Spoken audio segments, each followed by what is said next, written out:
बाद भी अगर आप ना बनाए तो ये हो जाता है। नमस्कार, मैं रविश कुमार। भारतीय जनता पार्टी में लाल कृष्ण आडवाणी की रथ यात्रा समाप्त हो गई। 1990 में आडवाणी की रथ यात्रा के आयोजकों में से एक नरेंद्र मोदी के हाथ में बीजेपी का रथ सौंप दिया गया है। राजनाथ सिंह ने आज प्रेस कॉन्फ्रेंस में मैंने पर जोर देते हुए कहा कि मैंने आज गुजरात के मुख्यमंत्री को चुनाव प्रचार समिति का चेयरमैन घोषित कर दिया है। राजनाथ मोदी से पहले बोलने आए और दलील दी कि लोकतंत्र में जो सबसे लोकप्रिय होता है वो अंत में बोलता है, इसीलिए मोदी अंत में बोलेंगे। अपने कार्यकर्ताओं के सामने राजनाथ ने कहा कि मुझे यह फैसला करने में जरा भी हिचक नहीं हुई। आपको एक सशक्त नेतृत्व दिया है जिसके प्रति आस्था जनता की है। ऐसा नेतृत्व आज बीजेपी ने आपको दिया है। भले ही जेडीयू को चेयरमैन सुनाई दे रहा हो, राजनाथ बोल तो नेतृत्व ही रहे थे। इससे पहले कौन जानता था कि चुनाव प्रचार समिति से होकर ही प्रधानमंत्री पद की दावेदारी का रास्ता गुजरता है। 99 तक आडवाणी, उसके बाद प्रमोद महाजन और अरुण जेटली इसके चेयरमैन रहे हैं, लेकिन मोदी के कारण यह पद कार्यकर्ताओं को नेतृत्व देने वाला पद बन गया। पार्टी के प्रवक्ता ऐसे स्वागत कर रहे हैं जैसे बीजेपी ने आज कह दिया कि मोदी ही हमारे प्रधानमंत्री के उम्मीदवार हैं। राजनाथ जब यह फैसला सुनाने आए तो उनके साथ मोदी, जेटली और सुषमा भी थी। मोदी अपने बीजेपी में तमाम तथाकथित विरोधियों को हरा चुके थे। सब उन्हें बधाई देने के लिए टूट पड़े। मीनाक्षी लेखी कह रही थी कि सही वक्त पर सही फैसला हो गया।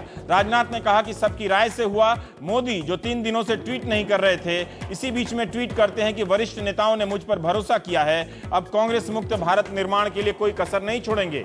इन सब बदलावों से दूर आडवाणी ब्लॉग लिख रहे थे। कमल हसन की फिल्म विश्वरूपम और महाभारत के नायकों में उनका ध्यान बटा हुआ लग रहा था।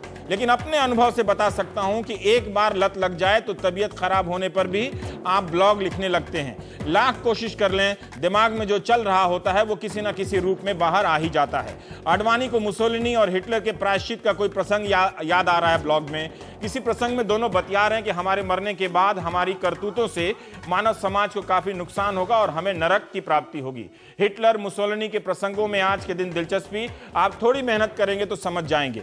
जिस मीडिया में आडवाणी की कभी धमक हुआ करती थी, उसने कल से लेकर आज तक उनकी बीमारी को अपनी तरफ से निमोनिया बताया, फिर नमोनिया किया, फिर रेणुका चौधरी ने नमोनाइटिस नाम के वायरस में बदल दिया। 2 सीट से बीजेपी को 180 और सत्ता पर पहुंचाने वाले आडवाणी अपनी सीट पर अकेले रह गए।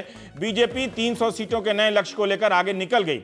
आडवाणी की महत्वाकांक्षा का अपमान और मोदी की महत्वाकांक्षा का गुणगान, हवा का रुख ऐसे बदला गया, मीडिया में उनकी खलनायक वाली छवि बनने लगी जैसे किसी फिल्म का होता है। काले कोट और हैट वाला खलनायक, उनकी हर चुप्पी को ढैन ढैन साउंड के साथ दिखाया बताया जाने लगा। बीमारी की खबर पर किसी ने रत्ती भर सहानुभूति नहीं दिखाई। आडवाणी सोच रहे होंगे कि कभी वे भी कार्यकर्ताओं की पसंद थे, लेकिन बीजेपी को सत्ता में लाने के लिए उन्होंने अटल जी के सामने कुर्सी बढ़ा दी। आज कार्यकर्ताओं की पसंद मोदी को सब अपनी कुर्सी दे रहे हैं, पर वे क्यों नहीं दे पा रहे हैं। मोदी सिनेमाई हीरो की तरह एंट्री शॉट में दिखाए गए। बीजेपी में मोदी इस तरह विजेता की तरह देखे जा रहे हैं जैसे उन्होंने अपनी पार्टी के भीतर भी कांग्रेस को हरा दिया हो। रमन सिंह ने कहा, अंत भला तो सब भला। मोदी ने अपने भाषण में वरिष्ठ नेताओं का शुक्रिया अदा किया। चुनाव प्रचार समिति का पद भारतीय राजनीति में इससे पहले भी रहा होगा, मगर इससे कभी उतना महत्वपूर्ण नहीं बताया गया। बस जोश में यही बोल गए नरेंद्र मोदी कि क्या बीजेपी के किसी सीएम पर भ्रष्टाचार का आरोप लगता है, क्या बीजेपी के किसी नेता पर कभी आरोप लगता है। ये जरा सा खैर हो जाता है लंबा बोलने पर। जल्दी ही बीजेपी विरोध की कहानी को पार्टी में लोकतंत्र की गाथा में बदल देगी। बीजेपी एक पद के लिए कई दावेदार, बेतरहा दबाव और फिर चुनाव। कार्यकर्ताओं ने मोदी को चुनवा ही दिया। विरोधी अखबारों की कतरनों के साथ गायब हो जाएंगे या फिर उभर कर आने की कोई संभावना उनकी बची हुई है। बीजेपी के एक नेता ने जब कहा कि कांग्रेस को आडवाणी से बहुत सहानुभूति हो रही है, आडवाणी के लिए सेक्युलर झूठे आंसू बहा रहे हैं, ऑफ या ऑन रिकॉर्ड कही जाने वाली ये वो बातें हैं जो बता रही हैं कि हम बुजुर्गों का सम्मान उनके गैर जरूरी होने तक ही करते हैं। दुखद तो है, मगर मोदी ने आडवाणी से फोन कर आशीर्वाद ले लिया है। तो क्या यह साबित हो गया कि बीजेपी का यह विजेता ही अटल आडवाणी के दौर के बाद का सबसे बड़ा नेता है? हम लोग में हम बात करेंगे। हमारे साथ हैं अभय कुमार दुबे, संजय सिंह हैं, आप पॉलिटिकल एडिटर फर्स्ट पोस्ट। हमारे साथ है जीवी नरसिम्हा राव साहब हैं, आप बीजेपी के नेता हैं। प्रेम शुक्ला साहब हैं, आप एडिटर हैं, एग्जीक्यूटिव एडिटर हैं दोपहर का सामना। अली अनवर अंसारी साहब हैं, आप हैं सांसद जेडीयू। और अखिलेश शर्मा हमारे senior editor political NDTV India. Akhilesh, मैं पहला सवाल आप ही से करना चाहता हूं कि नरेंद्र मोदी से बड़ा बीजेपी में कोई नहीं, क्या इस बात को बीजेपी के बाकी सारे बड़े नेताओं ने अब स्वीकार कर लिया है? बिल्कुल रविश, मुझे यही लगता है कि बीजेपी में हम हमेशा ये रिपोर्टिंग करते हैं कि नेतृत्व की लड़ाई चल रही है। इसमें हमेशा ये झगड़ा चलता है कि सबसे आगे कौन होगा, प्रधानमंत्री का दावेदार कौन होगा। लेकिन गोवा की कार्यकारिणी बैठक से दो संदेश साफ तौर पर निकले हैं। पहला ये कि बीजेपी में अटल आडवाणी युग का जो है अंत हो गया है, और साथ ही दूसरी पीढ़ी के नेताओं में जो नेतृत्व को लेकर प्रतिस्पर्धा चलती थी या कहते कि आपस में रस्साकशी चलती थी, उस रस्साकशी का भी अंत हो गया है। Narendra Modi first among equal बनकर के सामने आए हैं, यानी नरेंद्र मोदी का कद दूसरी पीढ़ी के तमाम नेताओं में सबसे ऊंचा आया, कहें सबसे आगे उभर करके आया है। ये गोवा का संदेश मुझे लगता है। अखिलेश, में एक सवाल, जब आप अरुण जेटली से पूछ रहे थे कि ये संकेत है कि 2014 के लिए प्रधानमंत्री पद के उम्मीदवार हो सकते हैं, ठीक है, तो उनका जवाब है, मैं पढ़ के बता रहा हूं।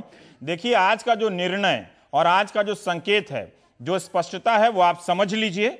इसके अतिरिक्त अगर पार्टी को कोई डिसीजन लेना होगा तो पार्टी कभी भी उस डिसीजन को लेने से पीछे नहीं हटेगी, लेकिन जब वो डिसीजन लिया जाएगा आपको बता दिया जाएगा। क्या ये आत्मविश्वास राजनाथ के फैसला लेने के बाद आया है? क्या राजनाथ भी कह रहे थे कि हमने आपको अपने कार्यकर्ताओं से एक सशक्त नेतृत्व दिया है। ये प्रचार समिति की कमान के बहाने एक औपचारिक अनौपचारिक रूप से आप कह रहे हैं कि वो एक नेतृत्व भी नरेंद्र मोदी का ही है। बिल्कुल, मुझे लगता है कि आत्मविश्वास इसी बात से सामने आया कि जिस तरह से नरेंद्र मोदी को प्रचार समिति की कमान सौंपी गई है। महत्वपूर्ण बात यह है कि जहां तक रही बात प्रधानमंत्री पद के उम्मीदवार की, इस बारे में मैं आपको पता है कि लगातार रिपोर्ट करता रहा हूं कि बीजेपी में नरेंद्र मोदी प्रधानमंत्री पद के उम्मीदवार होंगे, लेकिन इसका फैसला बीजेपी उचित समय आने पर करेगी। उचित समय मुझे लगता है कि 4 राज्यों के विधानसभा चुनाव खत्म होने के बाद जब लोकसभा चुनाव की घोषणा होगी, तभी बीजेपी इस बारे में कोई कदम उठाएगी या कोई ठोस ऐलान करेगी। लेकिन नरेंद्र मोदी की आज जिस तरह से प्रचार समिति की कमान उन्हें सौंपी गई है, उससे ये बिल्कुल साफ हो गया है कि नरेंद्र मोदी सबसे आगे दूसरी पीढ़ी के नेताओं में बीजेपी में उभर करके सामने आए हैं। महत्वपूर्ण बात यह भी है रवीश कि जिस तरह से पूरा मामला चला है, जिस तरह से लालकृष्ण आडवाणी ने एक के बाद एक रोड़े अटकाने की कोशिश की है नरेंद्र मोदी के रास्ते में, उससे मोदी और ज्यादा मजबूत पार्टी के भीतर उभर करके आए हैं। हम लगातार इस बात को कहते रहे हैं कि आडवाणी ने जो भी काम कर रहे हैं उससे दरअसल सारा फायदा जो है वो नरेंद्र मोदी को ही हो रहा है, और आखिर में वही हुआ। जिस तरह से आज प्रचार समिति की कमान उन्हें सौंपी गई है, उससे न सिर्फ उनका कद बढ़ा है, बल्कि ये कह सकते हैं कि पार्टी संगठन के ऊपर भी उनकी पकड़ मजबूत हुई है। अब उनके पास 1 साल का वक्त है जिसमें कि वो तमाम देश के तमाम हिस्सों में दौरा करेंगे, अलग अलग जगह जाकर के रैलियां करेंगे और बीजेपी के पक्ष में माहौल बनाने की कोशिश करेंगे।